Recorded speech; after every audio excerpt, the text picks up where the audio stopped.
Before I tell you this one, it's not really about a bird. Stay with me.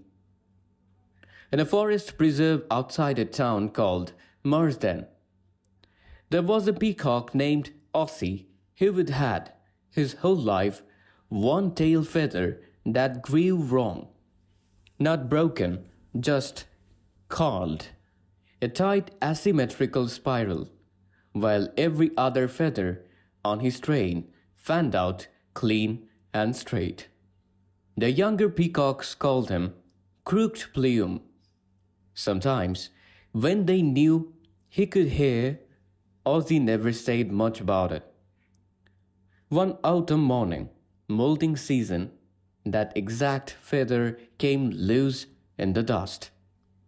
His son, a young peacock named Talu, found it first.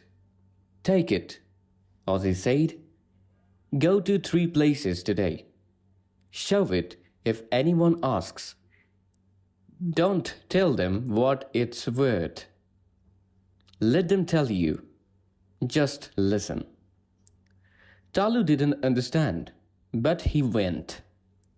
First stop, a roadside stall on the Marsden Highway, selling dusty trinkets to anyone slowing for gas. The vendor barely looked up.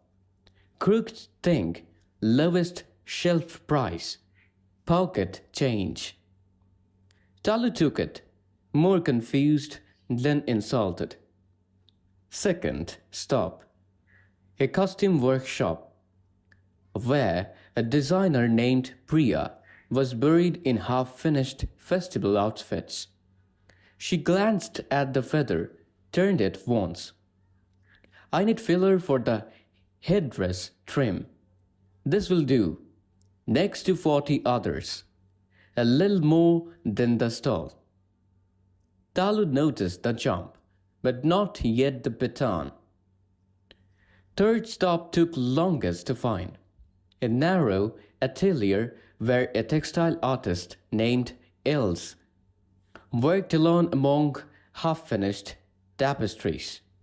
When Talu set the feather down, she didn't ask the price.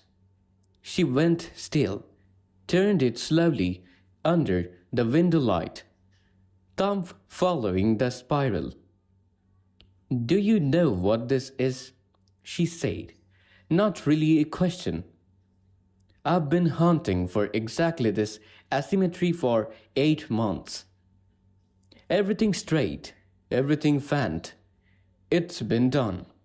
This carl is the only thing that will anchor the center panel the way I have been seeing it in my head.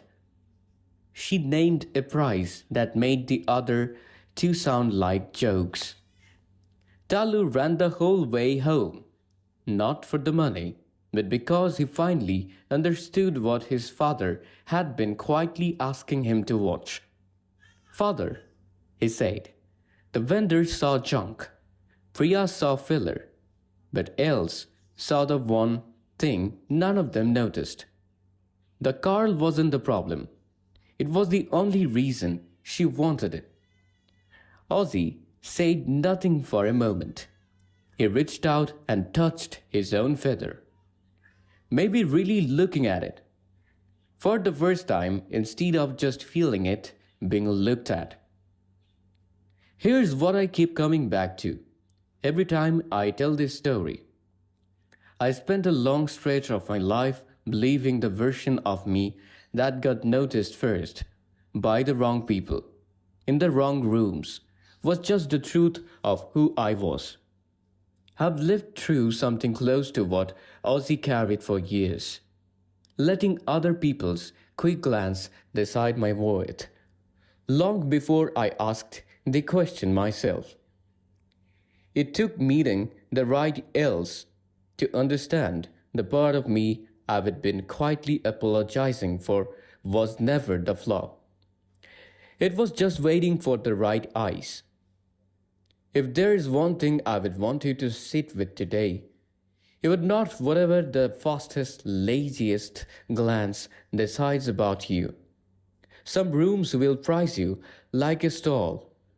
Some will use you like filler, and somewhere, maybe later than you would like, there is a room that's been searching for exactly the thing you thought you had to hide. Don't shrink the carl to fit the stall.